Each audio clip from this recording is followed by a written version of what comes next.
mother and professional dog trainer Karen Cobb remembers the first time she became interested in owning a Briard.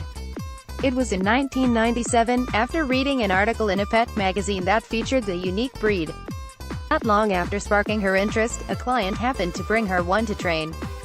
Part of the working dog group, Briards are characteristically known for their amiable personalities, agile herding bodies and quick instincts. It wasn't long into training this kind of dog before Karen knew she needed one as a companion.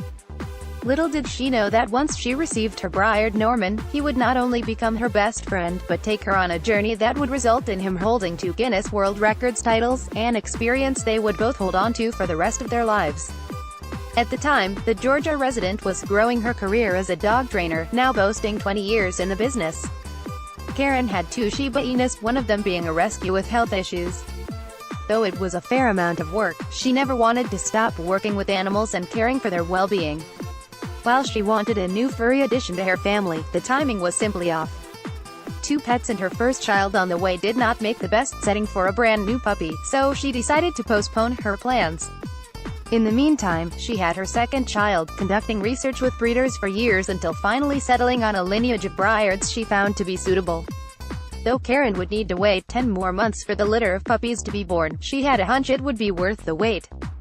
After flying to Washington State from her hometown of Atlanta, Karen had the daunting task of picking the perfect dog for her, but thankfully, her background in animal behavior gave her a degree of strategy. When I was picking puppies, the breeder had it narrowed down to 4 who were checked by a vet and show judges to the most sound of the litter for doing canine sports. Of those 4 I played hide and seek to see who cared that I left. Norman cared a lot. I rolled them gently on their back to see if they struggled and got aggressive when I did not let them up immediately, or if they struggled and calmed down. Norman calmed down. I played with toys and showed them treats and looked to see who was most interested. Norman received his first lessons on his flight home with Karen. Awaiting to board the plane, she managed to teach him how to sit, lay down, look and how to come when called. Immediately, Karen knew he was not like other dogs.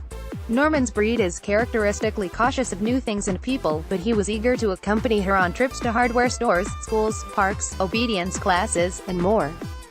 He grew so accustomed to his new family, he even seemed to adopt some of their habits, particularly those of Karen's children. We started introducing him to many of the kids' toys in the backyard, so he would not be fearful. The scooter was one of them and he just loved it. Once he mastered the scooter, we moved on to other toys. Norman basically thought he was one of the kids. Whatever they did, he wanted to try.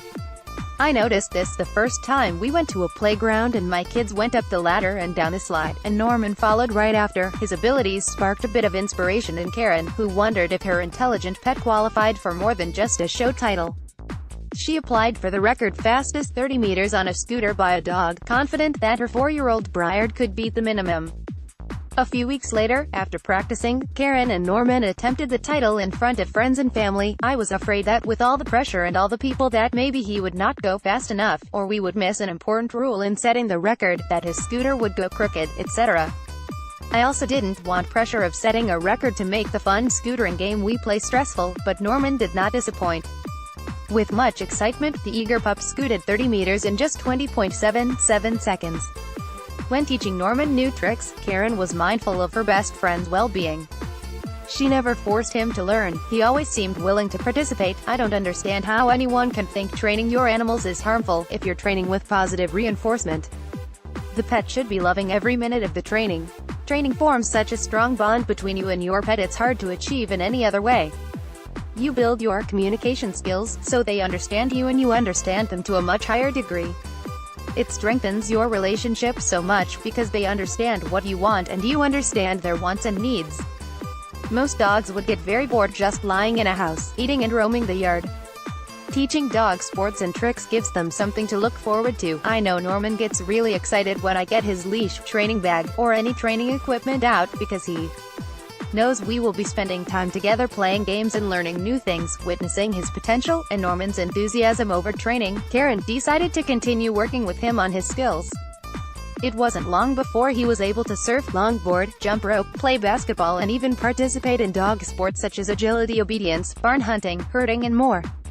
Though each of these activities was a remarkable feat for a dog, the Briard's most impressive new trick was learning how to ride a bicycle. It can be difficult enough for humans to get the hang of, but Norman picked it up rather quickly, prompting Karen to apply for the title fastest 30 meters on a bicycle. By a dog. Video seeing the application, Guinness World Records invited Karen and Norman to attempt the record on set of CBBC's Officially Amazing in Los Angeles, a television show entirely dedicated to record-breaking achievements. On set with an adjudicator, Norman shined in front of thousands of viewers, earning a time of 55.41 seconds while on his bike. The two experiences cemented Karen and Norman's bond, who had come a long way from their first interaction at the airport. As an owner, Karen had more pride than she could ever imagine for a pet, loving him as much as a family member. I really think he believes he's human. He certainly acts human. He knows on birthdays he gets to open presents. On Christmas he is the first to run down and tear his presents open. If we have people over and are sitting in a circle talking, he will come up and sit facing the center of the circle too. Though a few years have passed since the pair have tried their hand at record-breaking, Karen and Norman have other current obstacles to overcome: his battle with lymphoma. In June 2017, Norman was diagnosed by a veterinarian with having stage 4 cancer, a terminal illness for dogs.